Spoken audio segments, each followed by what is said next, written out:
Good morning, everyone. Good morning, students of St. Thomas More's. Welcome back to Term 4. I hope you had a rested break. Please join your hands as we say our school prayer. In the name of the Father, and of the Son, and of the Holy Spirit. We praise you, Lord, for our beautiful world.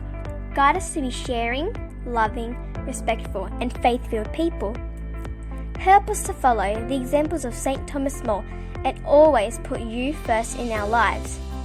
Bless the children, teachers, parents and the families at St. Thomas More's. May we remember you, Lord, in everything we do and say. Amen. St. Thomas More, Pray for us. St. Mary of the Cross, Pray for us. Venerated Mary Aikenhead, Pray for us.